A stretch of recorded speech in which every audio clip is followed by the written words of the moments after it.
Panic! The US government is moving their Bitcoin. 10,000 Bitcoin roughly have been moved just recently. And this is the balance that the US government got from the seizure of the Bitfinex hack and the Silk Road collapse.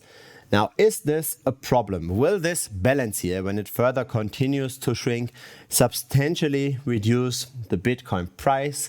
I think no, and that's because of the relation of those numbers.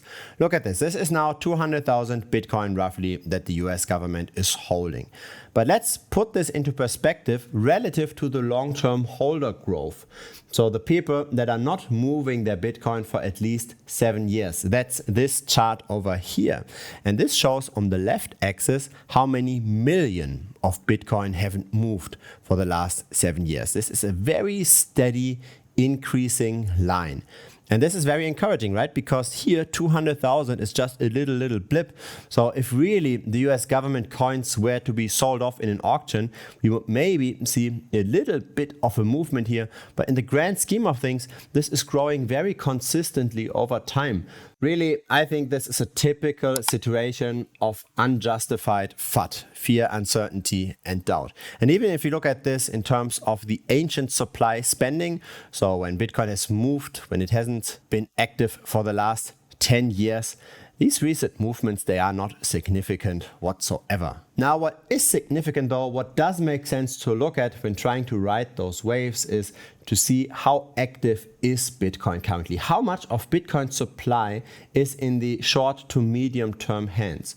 So in the hands that have moved their Bitcoin in the last 6 months. So everything from 6 months to yesterday basically. And this shoots up whenever we are in a rally, when there is a lot of attention on Bitcoin. That's when you want to be selling. Whenever this is low, you want to be rather accumulating. This is now rising again, but we are very far away from these peaks that we saw when Bitcoin was at 20K or here at 50 to 70K. So don't just panic because of random news you see somewhere floating around. This is very short-term thinking. Rather think in the longer term. Think of how Bitcoin develops over the long term, and over the long term it gets tighter and tighter. There are more and more people that simply just hold this for many years, and this will then in the end help appreciate the Bitcoin price, because Bitcoin's inflation is lower than fiat inflation. And so you can simply just ride out those waves.